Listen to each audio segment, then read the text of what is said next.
iyi korona ijya kuza Imana yari yarabivuze twari tubizi ndetse na nyuma yaha abantu bitegure ko hashobora kubaho ikindi kintu. Icyo si igitangaza rwose, abantu babyitegure ahubwo bahore bari maso. Farawo ntiyabyemera kugeza ubwo habaye ibimenyetso 10, wenda reka mvuge kuri kimwe cya nyuma. Ibimenyetso 9 byose byarabaye.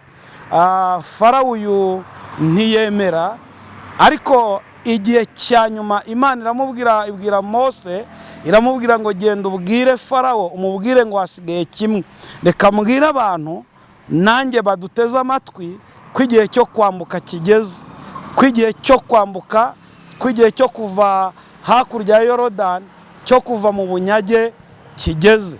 Bibiliya rero iravuze ngo ibi Imana Yosuwa yabivuze nyuma yuko Mose apfuye.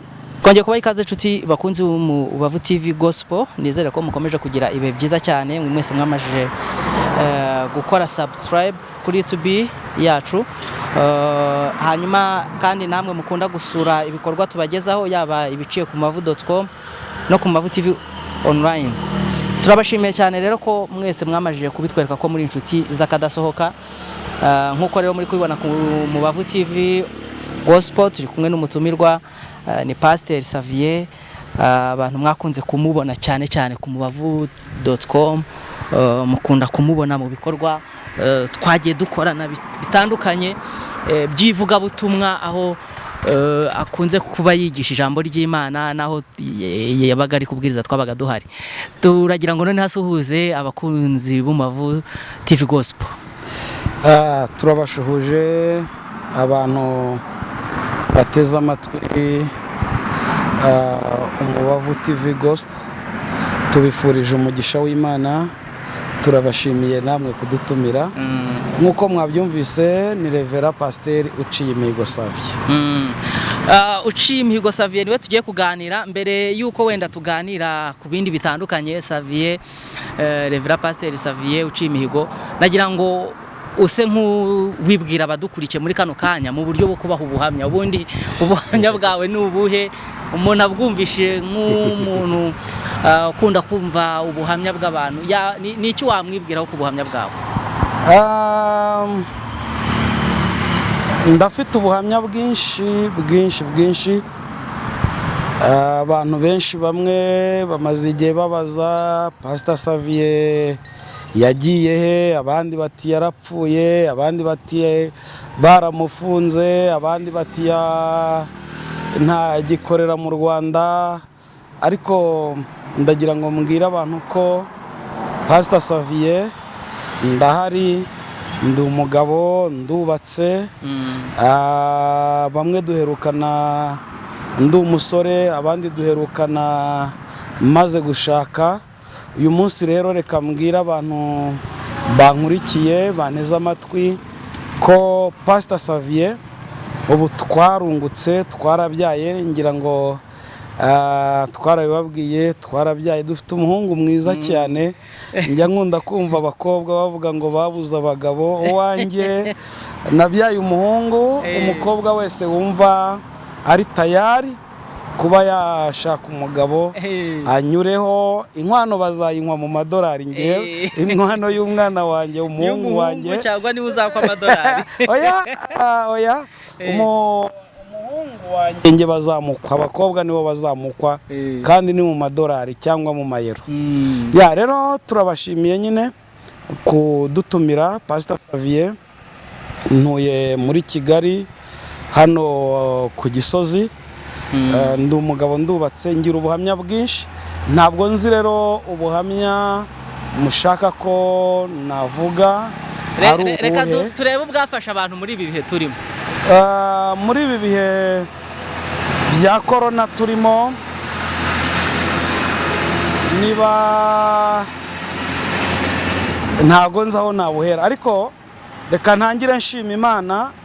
Mu nkundire mbanze some ijambo rimwe ry'Imana, hanyuma mvuge gato ku buhamya wenda tuzakomeza. Turasoma Yosuwa ibice 3 n'umurongo waho wa 5. Haravuze ngo maze Yosuwa abwira abantu ati mwiyeze kuko ejo Uwiteka azakora ibitangaza muri mwe. 6 haravuze ngo nyuma Yosuwa abwira abatambyi ati nimuheke isanduku y'isezerano mubanziriza abantu kwambuka. Nuko baherako baheka isanduku y'isezerano bajya imbere y'abantu. Amen. Amen. Impamvu nsomye iri jambo ni iyi: Abisirayeli baciye mu bibazo bikomeye abantu benshi bazi, bayoborwa n'umugabo witwa Mose mu bitangaza bikomeye. Imana imutumye, imutuma kuri Farawo. Farawo ntiyabyemera kugeza ubwo habaye ibimenyetso 10. Wenda reka mvuge kuri kimwe cya nyuma. Ibimenyetso 9 byose byarabaye. Farawo uyu ntiyemera, ariko igihe cya nyuma Imana ibwira Mose, iramubwira ngo genda ubwire Farawo, umubwire ngo hasigaye kimwe. Reka mbwira abantu nanjye baduteze amatwi ko igihe cyo kwambuka kigeze, ko igihe cyo kwambuka, ko igihe cyo kuva hakurya ya Yorodani, cyo kuva mu bunyage kigeze. Bibiliya rero iravuze ngo ibi Imana Yosuwa yabivuze nyuma yuko Mose apfuye. Yosuwa asigarana intama, asigarana itorero, asigarana umukumbi. Wenda reka mbishyire mu buryo bw'itorero, ngo baza kugera kuri Yorodani. Bageze kuri Yorodani habaho ibibazo bikomeye, kuko bari basanzwe bamenyereye Mose ko ari we wabajyaga imbere, ko ari we wabambutsaga. Ikintu cyose cyari Mose, ikivuzwe cyose cyari Mose. Mose niwe bari bazi. Ariko ngo bagere kuri Yorodani, Imana ishaka kwiyerekana mu bundi buryo. Ndagira ngo mbwire abantu banteze amatwi, ibyago bijya bibaho, amakuba ajya abaho, intambara zijya zibaho, ibintu bigahaguruka kugira ngo Imana yiyerekane mu bundi buryo. Hari umuntu uduteze amatwi muri uyu mwanya, wabuze inzira, wabuze aho aca, wabuze uko abigenza, udafite icyerekezo muri uyu mwanya. Ariko ndagira ngo muhumurize, mubwire ko igihe kigeze, Imana iciye iyindi nzira. Niho rero Imana yavuganye na Yosuwa ngo bari kuri Yorodani, bahamaze iminsi 3. Aha hantu ibibazo birabavukana, ngo inyanja Yorodani iruzura.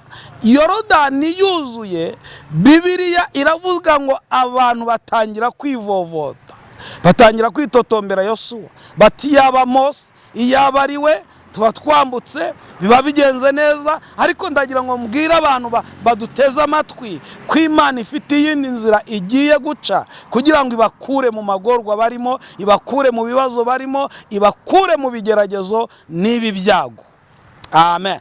Niho Yosuwa yabwiye abantu, abwira abatambyi, arababwira ngo muce mu ngando, muce mu mahema, mubwire abantu biyeze uyu munsi, kuko ejo Imana izakora ibitangaza. Abantu biyeze, bave mu byaha, bahindukire, bareke ibyo bari barimo, bareke ibyo babagamo babireke, kuko Imana yiteguye gukora ibitangaza. Mukozi w'Imana, ndagira ngo ngutangarize muri aya masaha ko Imana yiteguye gukora ibitangaza. Imitima y'abantu yarakutse, imitima y'abantu yarahabye, imitima y'abantu yatakaje ibyiringiro. Abantu bibaza amaherezo y'ubuzima, byarabayobeye. Nibumva igisubizo nzanye. Imana iravuze ngo nuko nimwiyeze none, igihe wumviye iri jambo, kuko Imana yiteguye gukora ibitangaza. Imana iguha umugisha.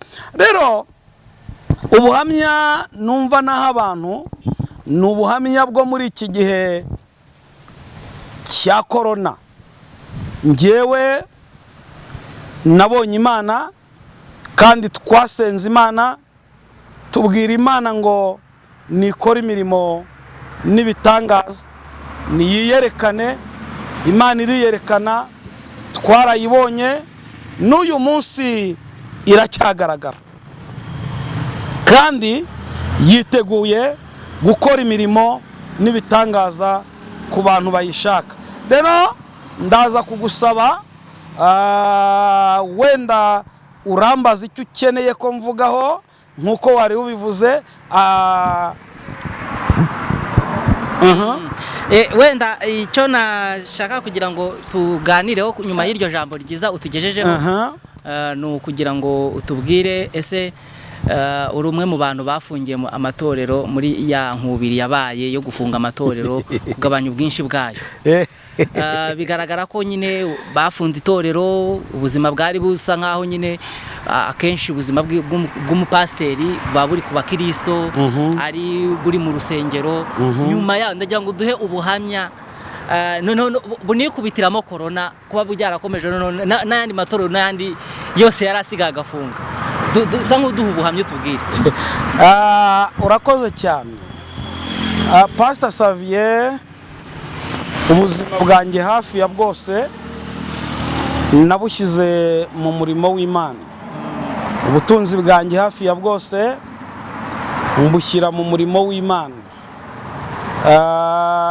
Muri iriya nkubiri rero yo gutunganya, kubwira abantu ngo ko bakwiriye gutunganya insengero aho abantu bakorera, wowe ni wowe uvuze ko ari ukugabanya ubwinshi bwayo.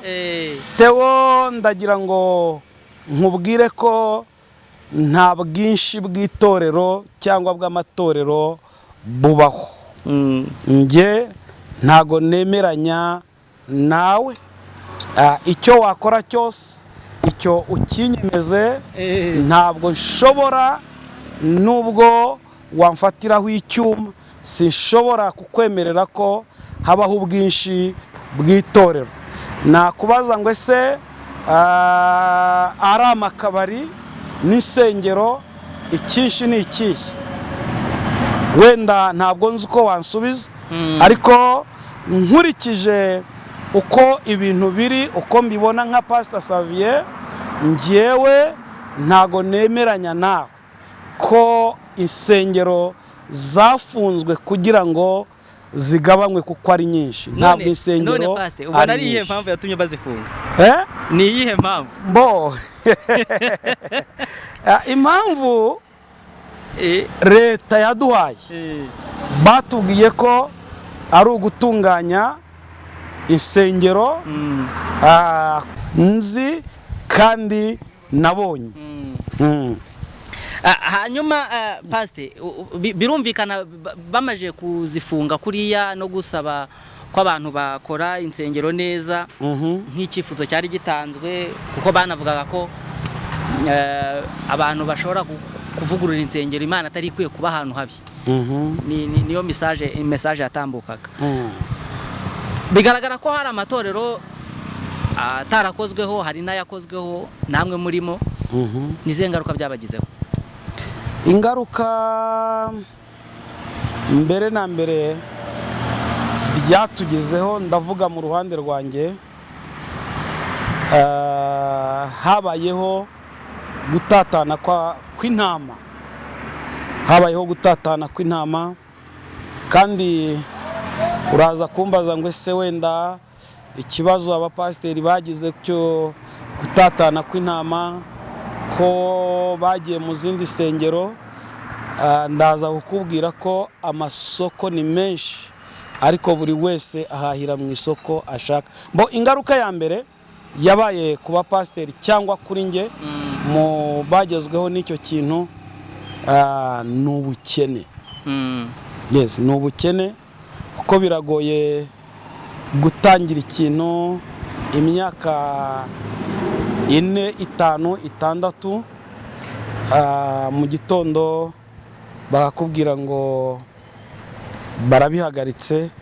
Habayeho kubabara k'umutima, habaho kubabara k'umubiri, kubera ko abapasiteri kereka wenda niba hari abandi bari buze kunyomoza ibi, ariko ndemeranya neza ko abapasiteri dutungwa n'amaturo yo mu rusengero.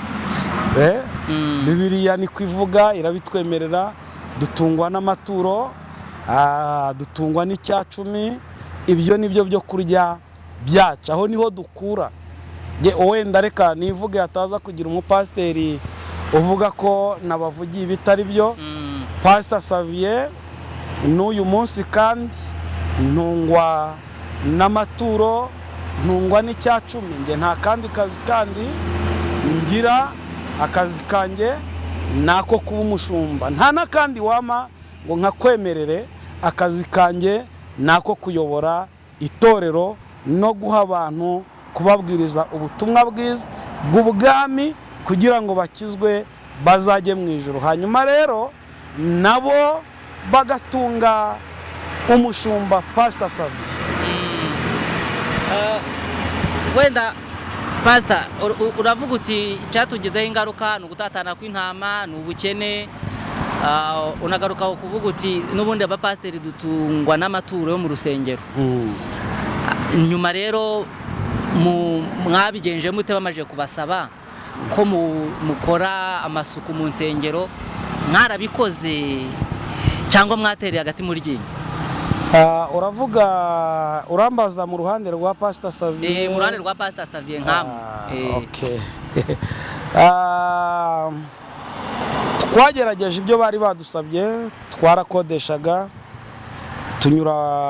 turabikora, tunyura mu buyobozi, nyuma umurenge wa Gisozi aho dukoreramo cyangwa n'uyu munsi niho dutuye, baraza batubwira ko aho hantu kuhakorera bitakunda, badusaba ko dushaka indi sare, batubwira ko nitumara kuyibona tuzababwira. Ndumva mwahagarariye aho cyangwa byarakomeje? Byarakomeje, turabikora, dushaka ahandi hantu, hanyuma nabwo ntibyaza gukunda. Hanyuma rero twinjiye ku gice cya korona. Ibyo byose mwabikoraga mbere yuko korona itari yakagera mu Rwanda, batari bafunga n'insengero. Aho bazifungiye byagenze bite? Noneho duha ubuhamya bwo muri icyo cyiciro kikubitira no kwa none mwari mumaze igihe munafunze. Tumaze igihe tudakora, hakubitiraho korona. Ndagira ngo nkubwire ijambo rimwe Daniel yaravuze ngo abazi Imana yabo bazakomera, nibamara gukomera bakora iby'ubutwari. Abazi Imana yabo bazakomera, nibamara gukomera bakora iby'ubutwari. Muri iyi korona niho Pastor Xavier wenda n'abandi abo twaganiriye mbonye ukuboko kw'Imana. Najyaga mvuga Imana, nkabwira abantu Imana, abantu ndi umugabo w'umunyabitangaza, abantu ibyo byo birazwi. N'uyu munsi ntidushobora guhurira mu nzira urwaye dayimoni, ufite umuzimu, ngo ugende gutyo gusa. Ariko rimwe na rimwe tujya tuvuga Imana bitewe n'igihe turimo. Wasubira inyuma ugasanga abantu bavuga Imana batari babona. Imana igashaka kugira ngo igire ikintu yerekana, Imana uyimenye nawe ubwawe. Iyi korona itumye abantu benshi tumenya Imana. Muri iyi korona rero nabonye Imana.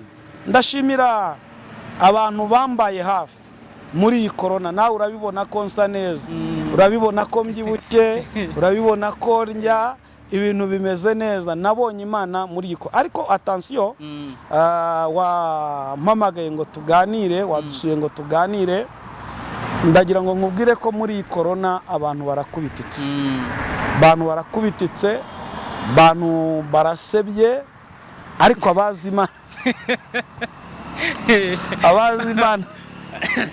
abazi Imana yabo bazakomera, nibamara gukomera bakora iby'ubutwari. Ntabwo iyi Kigali tuyibeshejwemo n'umuntu. Nihagira umuntu ubikubwira uzamubwire ngo urabeshye. Iyi Kigali tuyibeshejwemo nuko Imana yavuze. Amen. Imana yavuganye natwe kandi ntago mbizi iyi corona ijya kuza Imana yari yarabivuze, twari tubizi, ndetse na nyuma yaha abantu bitegure ko hashobora kubaho ikindi kintu. Icyo si igitangaza rwose. Abantu babyitegure, ahubwo bahore bari maso. Wenda twigarukire nukenera ko tubiganiraho, ibyo tuzabiganira, ariko muri iyi corona mu ruhande rwa Pastor Xavier n'umuryango twabonye Imana. Twabonye Imana igaburira abantu badafite n'igiceri cy'icumi mu rugo, badafite n'igiceri cy'icumi kuri konti, ariko Imana ikagaburira abantu. Urambaza ngo byavuye mu ibiruse ureriya? Oya, kubera ko tuzi ko hari n'abapasiteri, ari itsinda ryagiye rifasha abapasiteri batishoboye, Imana yabanyuramo. Njyewe barampamagaye. Reka nshimire Pastor Niyonzima Claude, yaranyandikishije mu bapasiteri bagomba guhabwa ibyo kurya, ariko abantu babitanze babivuze mu buryo butari bwiza. Barampamagara kuri telefone, ndabitaba, barambwira ngo turaba naba, ni murakoze, niwe Pastor Xavier? Yes, ni njye. Bati rero turimo turaha ifu y'igikoma abapasiteri batishoboye. My God, nahise mvuga ni kwa Cinara Yesu, mu izina rya Yesu. Ndababaza nti ngwiki? Barambwira ngo turimo turaha ifu y'igikoma abapasiteri batishoboye. Ndababwira rero abapasiteri batishoboye ntabwo ndimo, kuko Niyonzima Claude niwe wari wanyandikishije kuri abo bari gutanga ibyo kurya bafasha abapasiteri, ariko ndabahakanira, ndababwira ni njye ntabwo ndi mu bapasiteri batishoboye. Kandi koko wenda nimbivuga abantu sinzi uko bari buze kubyumva, ariko babyumva uko babishaka. Ntago ndi mu bapasiteri batishoboye. Ijambo rya mbere, nakoreye Imana, n'uyu munsi nkorera Imana. Ijambo rya kabiri, ndi umuhanuzi. Bibiliya iravuga ngo nta muhanuzi uzapfa atageze i Yerusalemu. Ntago bibaho. Rero byakugora, biranagoye kuza kumbwira ngo turiho turaha abapasiteri abapasiteri batishoboye ifu y'igikoma. Njye ibyo biryo ntago nabifashe, kubera ko nta kibazo nari mfite. Yes. Hanyuma pasiteri, abantu bitega iki nyuma yuko bafunguye insengero? Kuko na n'ubu ziracyafunze, ariko kandi ese wabyakiriye ute ubonye insengero bazifunze zose, kandi nawe ubwawe wari uri mu ngamba zo kugira ngo urebe ko bagufungurira? Ndashaka kubwira abantu ikintu kimwe. Iyi corona yitwa turareshya, bayishakira irindi zina COVID-19, ariko ije nicaje umuryango wanjye ndababwira nti turareshya yaje. Uzarebe uyu munsi wambaye agapfukamunwa, nanjye nambaye agapfukamunwa, runaka yambaye agapfukamunwa, runaka ni turareshya. Yego? Rero ntago nzi icyo nza kuza kuvuga, ariko icyo nabonye nuko Imana yigisha